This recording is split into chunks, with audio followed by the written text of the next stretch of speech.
Todd, it's great to finally have you in Minneapolis. We've been talking about getting together for a long time and masterminding and talking about the industry, so it's great to finally have you here. Joe, I'm really happy that I got to come in. Thanks for the invite, and excited to see what you guys are doing. Yeah, absolutely. So, Todd, one of the questions I have for you is, what are you guys as an organization teaching right now around customers for life? Yeah, I think that to an earlier point, what the industry does, and they do it routinely, is they're all about acquisition. So I've got to get a lead, got to get a lead, got to get a lead, right? And there's a time and a place for you need a borrower to have a conversation with, right? But where we miss it is we miss it in the idea of, in order to optimize that lead, which is becoming a customer, which is going to become a client, which we're going to close a loan for, and we're going to be in touch with forever, we have to make sure we optimize their experience. And the beautiful thing about technology, when we talk about reducing friction, is theoretically that should optimize the client experience. Where we fall off the cliffs is we wait for accidental referrals. We do. We're not intentional about building the multiplication effort that comes post-closing. So I'd like people to understand that the reason why the first impression is so important, and why there's a system in High Trust to learn that, and the reason why optimizing their experience with technology and communication and all that connection is important, is because then you set the stage that you've really got an economic asset. And the thing that the industry needs to understand is, picture 50 borrowers for every LO that in a 1-year period of time might have influence over 50 more people. And you got 2,500 buyers right there per LO that you guys could tap into using your tools and a lot of the technology. Well, I think companies have struggled to really enforce at scale the repeatable behaviors that you see the elite doing it, right? We've got originators that are generating 300, 400, 500 million in production. Well, the only way that you get to that point is you have incredible experiences for your customers, and you're running a playbook that is very repeatable, which is filled with proactive, influencing type behaviors that you're continuously doing to fill that funnel and influence those referrals. You have that happening. And the challenge for companies is, how do you put that in place across your organization and have that be the blueprint that everybody follows? Yeah. And we see companies talking a lot about that right now, taking those behaviors, and I think technology is certainly something you and I have talked a great deal about. Technology is one of the pieces that can help you do that at scale, assuming you have that leadership buy-in. And it's also not I think people, when they think technology, they think complexity. Yeah. And it's not. It's true. It's like I was telling you guys that one of the biggest relationships that we have, I've been calling this guy for 20 years, wishing him a happy birthday. If technology can push something as simple as, call Joe, it's his birthday, and that's your motive. I'm not going to call you and wish you a happy birthday because I want a deal. I'm going to call you and wish you a happy birthday. So it's mindset difference as right. well. You have to have that. The sales teams, your company has to have a mindset of, I care about this human being. We waste more time as originators trying to figure out what to do. If we could just reallocate that time to purposeful activity that technology can marry up, we create this emotional and economic flood that would be unbelievable. Because you had mentioned it earlier, but what you're doing is you're building value of that asset being that database. When every one of those connections adds additional value to that asset. If you're not in touch, you're out of touch. In our opinion, in our experience rather, we see organizations that are able to leverage all of the tools to connect the data points around that customer and communicate with them in a more meaningful way. And when the customer feels like you really get them and you really understand where they're at based on their life events, that does build trust. And really the only way to get there at scale is through enabling technology as a culture. Would you agree with that? Yeah, technology itself does not create conversion. I mean, it just doesn't. And so what we've got to do in the society in which mortgage loans are done, you got to marry those things up.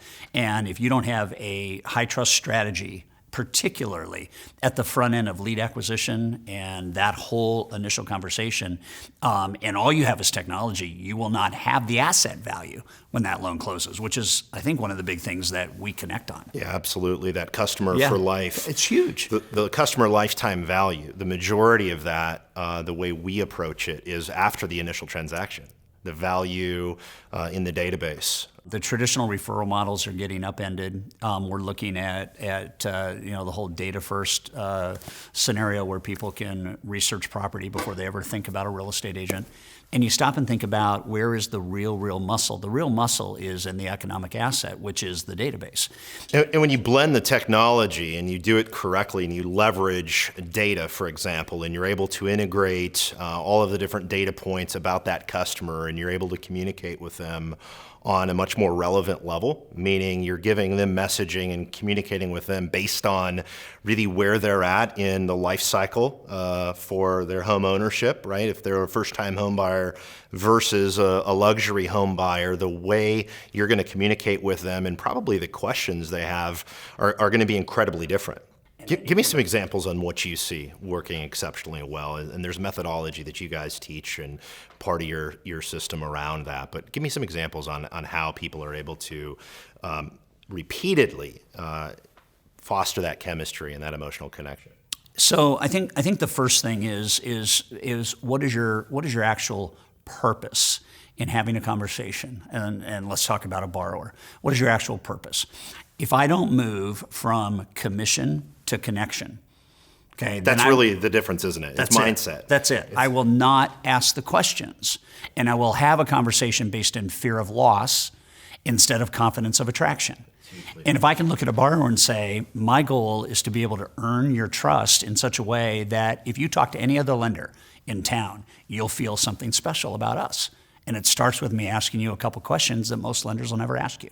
And don't you think a lot of it is people don't want to be sold to? They're 100%. They are automatically, and we talk about this a lot internally, is that you have to be authentic and you have to genuinely care about the outcome for your customer, because you can't fake that. And if you don't have that organizationally as part of your best practices, you're never really going to get there if you don't really truly believe that at your core and really make that a part of your sales practices, that your people understand, to have that level of depth with those customers and truly be authentic and caring about what their outcome looks like and asking those questions. You're never going to really realize the full potential because consumers are very quick to eliminate people that are just trying to get a deal from them in a commission check. So, Joe, one of the things I know about you is that you believe that innovation is not a one-time event, that it's a constancy of evolution and so on and so forth. You're focused on helping mortgage banks and banks really understand the power of innovation. What does that mean to you, and what's that kind of look like as you watch the landscape? Yeah, well, first of all, I mean, we talk with banks and lenders across the country every single week, and we ask a lot of questions. We ask a lot of questions around what the challenges are, what's their vision for what the future looks like in the next 12 to 24 months. And what we've learned is that unfortunately, a lot of banks and lenders traditionally thought innovation is just putting in a new piece of tech, right? And they didn't realize that actual innovation, meaningful innovation, and changing the curve of where you're at technology and innovation-wise is about the process, it's about the people, it's about the technology, and it's about all of those things being executed with an overall strategy, a cohesive strategy. And that's true innovation. So you're finally having organizations that are looking at things holistically. We've seen the industry go through this dramatic change over the last 70, 80 years. And I often go back to when my grandfather got his first loan back 80 years ago. And I was just with my grandmother out in southwest Minnesota, and showed me the bank where my grandfather got the first mortgage for their house. And she still has a checking account at the same bank. I got a picture of it. It's incredible. And that was customer for life, right? When he went and got a mortgage, he went there because he knew the people in the community. He trusted them. Yeah. And he said, I'm going to buy, I need $5,000 at the time. This was 1940 something, right? A lot of money back then. And then a few years down the road, they had another baby and they needed a new vehicle, right? Went to the same bank. Another 7, 8 years, they wanted to buy a small cabin, same bank. And now my grandma at 94 years old, she still has money in that bank all those years later. But it was because of the trust that was created and the philosophy that you had a customer for their lifetime. That was truly the way that people did business. And we're starting to realize, companies are starting to realize they got away from that. And now we need to take it back to that. Yeah. And I think if you look at any innovative company out there today, it's mind-boggling to me to just watch brand loyalty. I mean, if a company is innovative, and we can look at brands, we don't need to bring any of them up, but if you're innovating every single day, you create this cultural following where people can't live without you. They can't, and they will actually tolerate certain things like higher prices. Yep. Maybe it's not perfect if they really love your brand. Exactly right. And a lot of that is, do you get them at a fundamental level? Yeah. Particularly with millennials, right? They want brands. They want to do business with brands they love. Millennials not only want to do business with brands they love, but brands that have social cause and brands that are emotionally centric in how they do business. And I think what's really important for everybody to take a look at on that is there's 75 million of them out there. And we've got to really start to pay attention. There's two markets that are evolving. The millennial market and the baby boomer market is evolving because baby boomers are going to outlive their, here's where the client for life thing, just everybody's going to get really mad. The database you've ignored is going to need your help financially in the next 15 years because they're going to outlive their money. Yeah, and they're going to need probably a reverse mortgage. Exactly. And you've got companies, we're actually working with an organization right now about putting in technology to help them with that on the reverse mortgage side because they realize it's an underserved market. Yeah. And so I think those are two huge examples of opportunity that people are underestimating the size of those opportunities, millennials particularly, the sheer amount of transactions they're going to drive just based on life events happening, getting married, having kids, those types of things over the next 5 to 10 years is huge. And people, they get in a place of really scarcity about the market and saying that there's going to be such a huge demand, right? You put it in perspective, and this could be just a closing thought in my mind, is there's 150 million millennials and baby boomers that combine, forget Generation X in the middle, but just those two ecosystems alone, 150 million of them. Do you know the number one thing they say about high cost and high value transactions that they want? I'd love to know. They want human connection.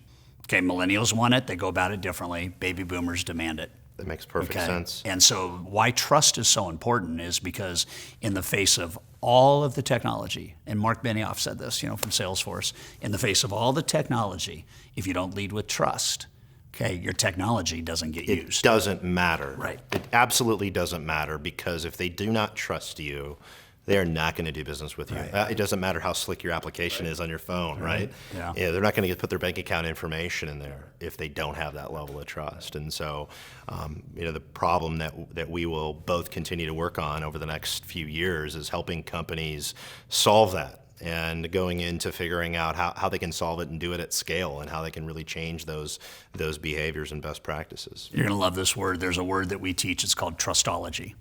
And ology is the study of, right? Is that a word Todd invented, or?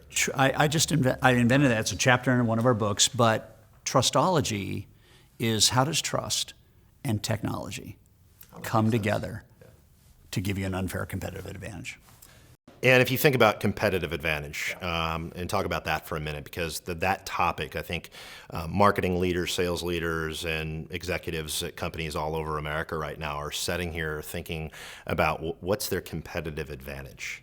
And talk about an unfair competitive advantage if you have that brand loyalty. I mean, think of great brands. Think of Apple, the advantage that they have because of the brand loyalty that they have. Incredible, right? And if you can build that and do it in a repeatable way across your company, that's huge. So I think the biggest disruption right now is trust. When you look at worldwide confusion around trust. Because there's such a lack of it. There's such a lack of it, right? And so when you look at where the opportunity lies for a company, to your question, the thing that I would really square up on as a leader is what is my disruptive value proposition? How am I actually bringing real value that is not replicated anywhere else? I'm not trying to catch up with somebody. I'm using my own innovative skills. I'm using my leadership team's innovative skills. We want to package us in a way that is unique and disruptive. And if we can do that in the world in which we are facing all of these shifts with technology, some bad, some not used, some great, some adopted highly, if we can do that, then we have an unfair competitive advantage. Here's who doesn't have an unfair competitive advantage: he who has no value, the company that doesn't have any value. Absolutely powerful statement. Yeah. It is. And if you think about the biggest disruption opportunity being trust, it makes a lot of sense. If you think about the last cycle, if you will, the crash, the deceptive practices, there's still a lot of hangover from that with consumers having a lack of confidence in lenders. Yep. And we see that in terms of all the compliance rules that we have to help our customers work through in the messaging and how they're communicating with customers. But it's the cause of a lot of that was just the sheer disaster that was caused from the last crash, and consumers still have that in their minds. And I think the companies that can lead with trust and getting customers to connect with them in a way to where they don't have that fear, that is truly a disruptor. And you have to make that decision, because you don't have to be untrustworthy to be distrusted as a sector. You can just be by association. You can be in a sector that is distrusted, and by association, you are distrusted. So you really have to, I mean, that's a great point, because you really have to go above and beyond and actually have a plan as a company and as an organization that you're going to take at a leadership level and roll out if you're really going to get ahead of that, because you are guilty by association. Exactly. And you're also at the mercy of a lot of independent salespeople who are used to doing things one way.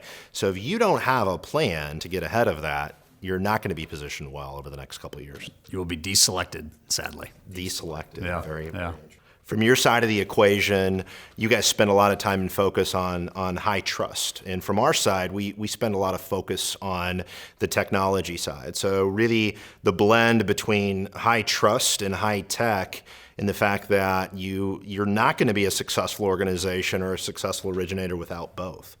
And I think something we both agree on, but love to get your feedback. When the human connection comes into play, and when trust is the leading force that an organization has, an individual has, and it is blended with technology, you get this kind of spin up. And I think for mortgage leaders, for managers, the beauty between high trust and high tech coming together is that you actually can create a phenomenon that allows your organization to convert more emotion and more heart and more brain cells to the transaction. So the beauty of tech and trust coming together is that everything that every mortgage leader wants is going to happen faster. It really changes the game from a customer experience standpoint. And we've discussed this a lot, but if you go deep on it and you have the technology side that removes friction from the transaction, that part of it's important. But the part of deepening that human connection and building those relationships and actually going a mile deep and actually having, as you mentioned, that emotional connection with your customer, that's incredibly powerful. So I think the number one thing that leaders need to do today is they really need to answer the question, how am I equipping my people to win? And in the world of margin compression, in the world of competition, in the world of cost of technology investment, in all of those worlds that we're challenged with, the one thing that the leader can count on is that if I equip my people to win, the company does well. If I don't equip my people to win, then I am leaving our fate to chance. If I equip my people to win, you're going to have the best team. Absolutely. And the best team wins. Yeah, and people don't naturally gravitate to excellence. They need to be equipped to become excellent. If they're not, then they're average, and you can't build a world-class company with average people. So the training is important, buy-in is important, belief in technology is important, use of that technology and high-trust methodology. Those are all, I mean, think about it. People want to win if they're on your team. They don't want to lose. And if you're not equipping them to win, you're leaving it to chance. The most important thing leadership has to do right now is get crystal clear on which side of the curve they want to be on over the next year, and then really commit to innovation and progress and putting the things in place, as you mentioned, the tools, but make the decision and get your people committed and on the same page. Because if you're not rowing the same direction as a company, you're not going to ever be able to impact the kind of change you need to get ahead of this curve. Yeah, and you know what's interesting, just a final note on my end, is is if you don't have as a leader a way in which your company is going to do business, you will have as many ways as you have employees. And to your point, I think it's absolutely critical that you commit to a way. And something you said in a conversation I had with you last night was, it's interesting that we've got to be prepared that our way may not be your way, but our way is our way. And if you don't want to go our way, it's okay. You're not bad or good, I'm not bad or good, we're just different. And I don't think leaders need to develop It's uncomfortable for them to get there. They need to develop the backbone to be okay with a Jim Rohn statement from 40 years ago. He used to say, there's enough people who do business your way to not worry about those who won't. And you got to get that as a leader. It's so strong. Yeah. And I would tell you that from my experience, and I've had the great benefit of getting to know executives and leaders from a lot of great companies, the ones that actually get that are exponentially ahead of the others right now. Amen, yeah. Well, and they feel it and they see it. And so to the leaders that maybe we're connecting with right now, what I would say is the best thing you can do for your sales force is to get them off of the mindset that they're trying to do alone and into the mindset that they're trying to transform a family. And if you can start to create that kind of behavior, let's face it, when I was a new loan officer, I had a ton of call reluctance. I didn't, I had a lot of fear. I didn't know what it's uncomfortable, right? I didn't know what I was going to say, didn't know what I was going to offer, passing out rate sheets, that kind of deal. And the digital world has changed, but it hasn't changed. I mean, it's out there, but we're still selling the same way. We're selling on price, we're selling on speed, we're selling on promises and commitments and promotion and whatnot. And what's missing is emotion. There's so much promotion going on, and if you don't win the business based on promotion, you develop fear of making calls. So what we see happening is we got to shift this. And we've got to shift to emotional connection. And Gallup, this is interesting for the leaders that we're talking to. Gallup said that an emotionally connected consumer will help an organization improve their gross margin by 24% and their sales performance by 85%. That's mind-blowing. Human connection. It's mind-blowing. Well, it makes sense why a lot of brands, not just inside our industry, but outside the industry, they're spending so much money in research around technology and data, figuring out how they can have human-to-human, one-to-one connections that are more personal. It makes perfect sense. Well, and it even goes a step beyond that. This book is probably 15 years old, but it really, really was way ahead of its time. It was called The Experience Economy. And it was written by Gilmore and Pine. And what they said is that people value the experience more than they value convenience and more than they value price. And so if we're in the experience economy right now, we are square in it. And that is the mortgage company, the bank that creates this unbelievable experience, which is why what you guys are doing is so powerful. When you have those two things come together where the experience is off the charts, your motive is connection and human experience, and it's not price and it's not product. If that's your motive, then you're going to convert at 2 or 3 times what any other company out there who's just promoting. And the lifetime value of that customer is going to be so much higher if you're giving a higher quality experience. Because we talk to a lot of leaders that are out there, and one of the topics that always comes up is they have that same mentality of looking back and saying, I wish we would have done a better job at mining our past customers, taking care of those past customers and turning them into repeat customers. The amount of people that they fail to recapture, in many cases, they equate that to, they look at the dollars associated with that, and it's a huge number because they just haven't done a great job at looking at that whole experience from the first touch, the first engagement with that customer to all the way through the sales process and then post-transaction. That all equals the experience, right? I mean, everything along the way can either erode or increase that experience, right? Right. I want to ask you a question. Why is that? Why has this industry failed? And I'm not trying to be the bad guy right now, but I will tell you, we have failed at the notion of customer for life. We have failed at the notion of I'm going to be your lender. Why have we failed? I think we 100% agree on that, and I think there's probably a lot of reasons, and I think I tend to point to it hasn't been a priority, right? I think the market has allowed people to be negligent in that initiative. The market has covered up the sheer amount of volume that's been out there. It has not forced that improvement. It has not forced that innovation.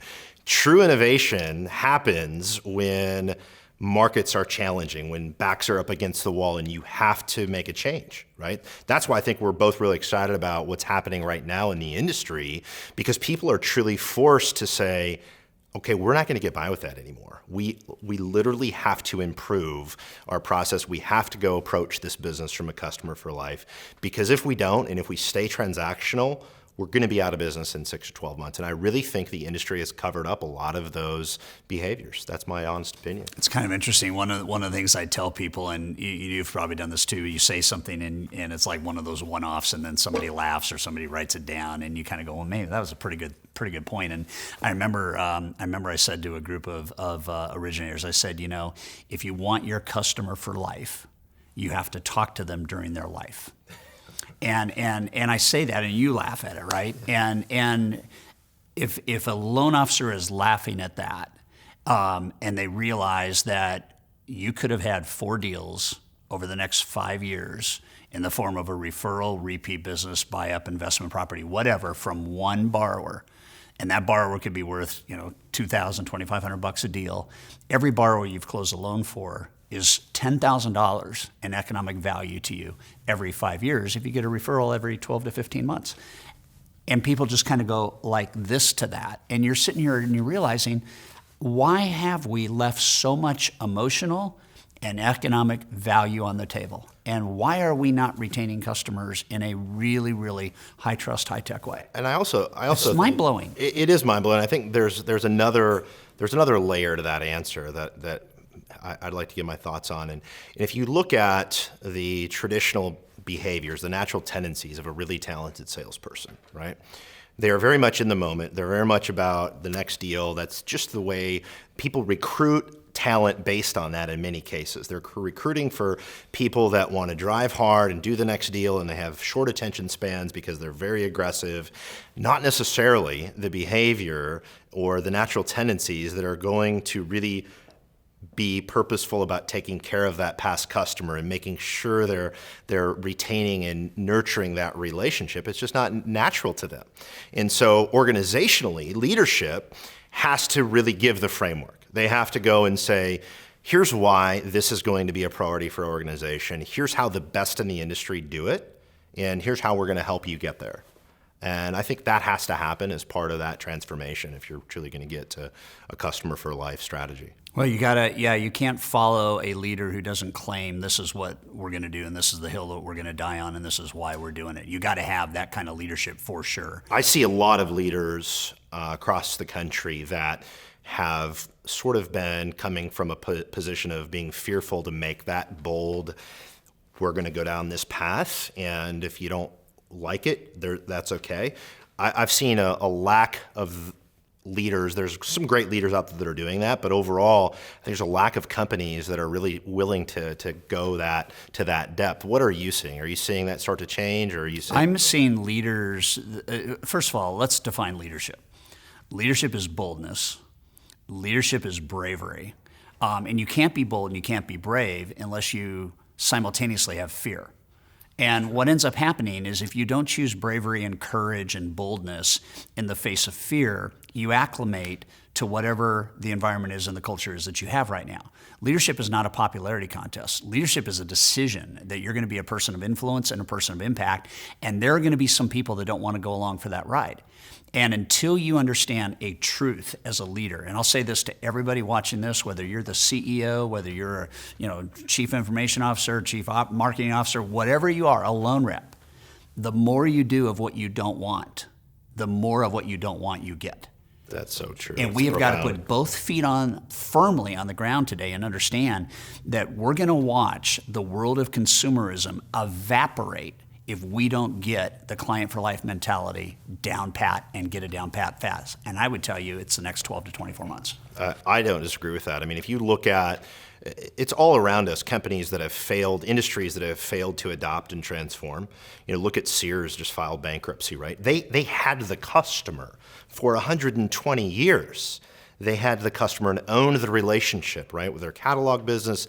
And I think it's a perfect example of what can happen to lenders if they don't adapt to innovation and commit to that, and also commit to really focusing on a customer for life. And what that means is, what does your customer really want? What are their expectations? What are they experiencing with the rest of the transactions they're doing, right? And are you ahead of those expectations, or are you providing them an experience that's, not ideal and has friction in it? Contrary to what I think most salespeople do, is not worried about the loan he gets today or tomorrow. What he focuses on is filling his funnel of people that aren't even really actively buying right now, so that he can develop a relationship with them, come to the aid of his builder or his realtor, make sure that he nurtures and incubates that. And 9 out of 10 borrowers that he has a conversation with are not even looking for property right now. And that decision to be future oriented around thinking about, what am I doing today for tomorrow, instead of what am I only thinking about today, is what he decided that got him into the customer for life mentality. And so now this guy has borrowers that he's closed loans for that are head of HR for Hitachi, or head of sales for Toyota. And what he's doing is he had an agent that said, for every borrower that I give to him that closes, he gives me another borrower that I get to close. And the economics. So think about this if you're leading a mortgage company right now. The job is twofold. The job is to retain your customer for life. But your job is to amplify that relationship, especially if they're business owners or senior executives or leaders, so that you can become attractive to the traditional marketplace, which is the real estate agent. Really flips the model on its head. Done. Todd, thanks so much for coming out and spending some time with us. I'm a huge fan of high trust in what you guys teach and your methodology and how impactful it can be to organizations. I've seen some of the results that you guys have gotten, and so I really look forward to seeing you guys continue to grow and impact lives of people across the country and organizations. Yeah, and Joe, thank you so much for the time. I really enjoyed being here in Minnesota with you, seeing your team, and just really realizing that you have a solution that the market needs, and its time has come. So thank you, and look forward to your success as well. Likewise. All right, thanks.